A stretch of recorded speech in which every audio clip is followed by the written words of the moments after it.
Hey guys, it's your boy Roy, and this is chapter 1.5, Trust, where the trust between Burns and Sam is put to the test.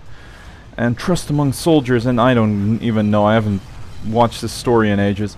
This part is incredibly hard, because there's a sniper up here, and snipers are our number one mortal enemy here. Right, quickly dodge, or just use the counter fist. Shotgun melee counters all melee attacks if used correctly. One thing you'll notice is that there are unspawned enemies in the distance already firing at me. I have no idea how it works, but it works. And I also break one of the rules in this chapter, which might require some explanation.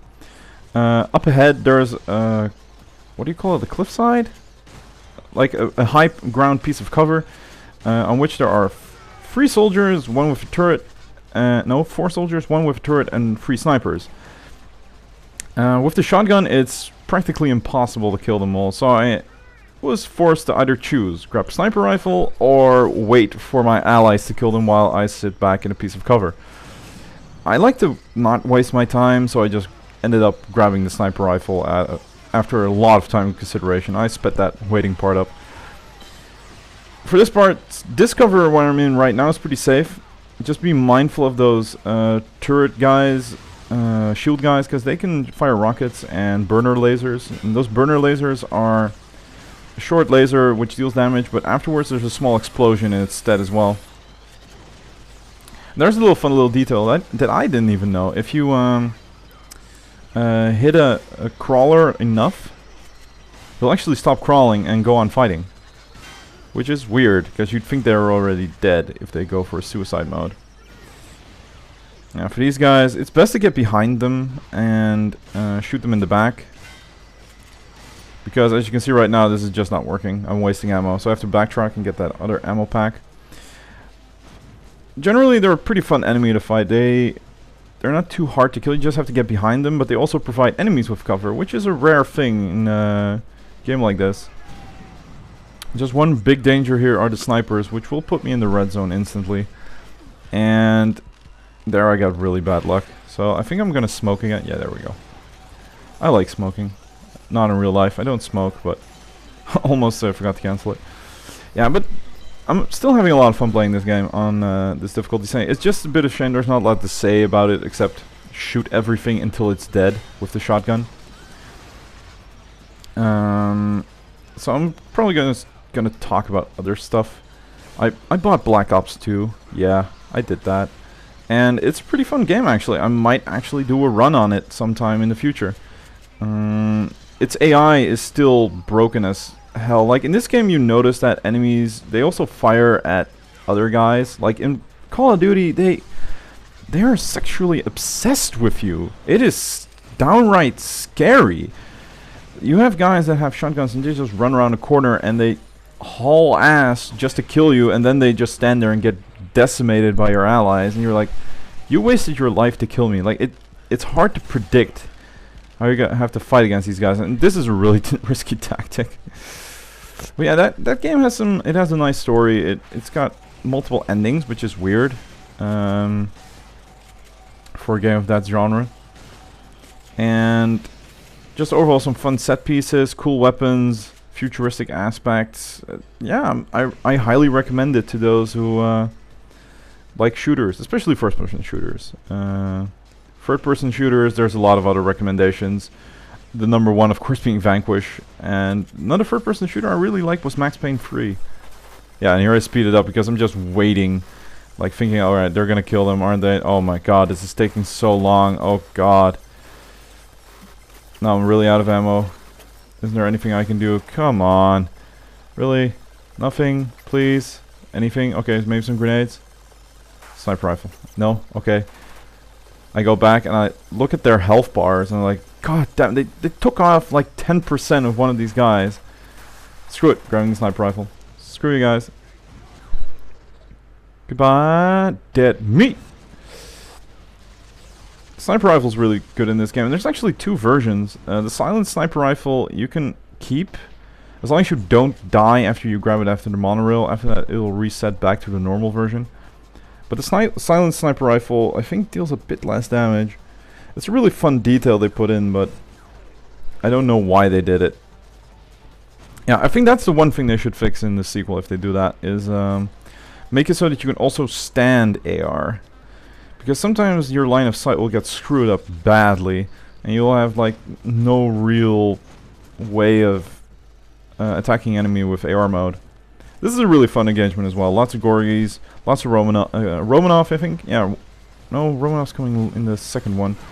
And you're not even supposed to kill them all, you're just supposed to survive and kill as many as you can to get points. Because yeah, this game has a scoring system. I'm in a negative zone right now because I died so many times. Getting a positive score in God Hard is pretty hard.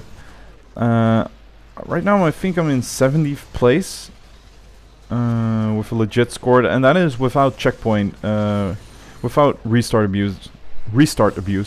To quickly explain, restart abuse is what you do is when you die, instead of continue, you go restart checkpoint. And what that does, not restart checkpoint, go back to title screen, and then you press continue. What this does, it voids your death, meaning you can pretty much beat the entire game without dying on God Hard, and nearly the top easily. Oh, yeah, I think I overheat. Yeah, that's really rare for me. I think I'm popping EMP right here. Yeah, smart move. But yeah, that means like, I think the entire top 70, top 50 is just people abusing that, and I get it, because that way you don't get the infinite ammo, because if you die and respawn you get max ammo again. So there's a trade-off, but it's not, it's still a bit sad that the score differential gets really big. I'm probably gonna get I might get a positive score. I'm sort of confident I will. But I'm already in the negative 10,000, I think, 12,000, yeah. And there's a couple of really hard chapters coming up, so there's a good chance I'll die. And here they kill him just before I get to revive him, because I need that damn ammo. And over here I'm just looking for ammo crates, but there's one just beyond this bridge, which I can't reach anymore. But yeah, that's an exploit in the game. I'm sort of biased about it. I personally, I don't like it. Here I'm changing up the sniper rifle to the top position because I always go down to right. I always switch to my right weapon when reload cancelling. And it's really annoying to see the zoom in of the sniper rifle every time I do that. So I had to change this up. No shotgun. I think the next one gives a shotgun. Yeah, I think it's that one. No, hand grenades. Just as nice. For the rest, yeah, let's talk about other stuff. Yeah, still, another game I bought on a whim was Largo Winch. And that game probably means nothing to any of you. It was an Xbox, PlayStation 2, and GameCube game. And it's like the Heavy Rain of that time. Like, well, it's not really Heavy Rain because there's not a lot of choices to be made. It's sort of a point-and-click game, but fully controlled. It's hard to explain, but it's really fun. It's really peaceful to play. The puzzles are stupid. Like, they're slider puzzles, and you know those things are stupid. So I downloaded a guide to beat those slider puzzles, because I freaking hate slider puzzles. Resident Evil 4 had a slider puzzle, and that game can go to hell just because of that. No, it's not. It doesn't get to go to hell because it's a great game. Not your turd bitch. Yeah, over here, kill the guys up top and shoot things. Yay. Other than that, Largo Winch is a pretty fun game. It's got stellarly bad voice acting, which I think was a trend back in the day, because you have to remember, voice acting wasn't really prevalent. There were a few games like Tales of Symphonia that did it right, but then there were also the games like Button Kaitos and, well, in this case, Largo Winch, which I don't think the actors, because they have pretty cool voices, and they articulate well, they just didn't know what situation the character was in while they were reading the script. So you have this really tense situation. They'll be like, so what are we gonna do next? Instead of, what are we gonna do next? We gotta hurry, stuff like that. No, it's really calm and collected while they're like surrounded by bad guys, or like this guy is saying really cheerfully, like, these guys won't leave me alone, while he's getting beat up by like Russian mobsters. They really got to give these actors some context here. But it's still a really fun game. I bought it for $2, so can't complain. I also bought Ninja Gaiden for the DS. Ninja Gaiden Dragon Sword. Really fun game.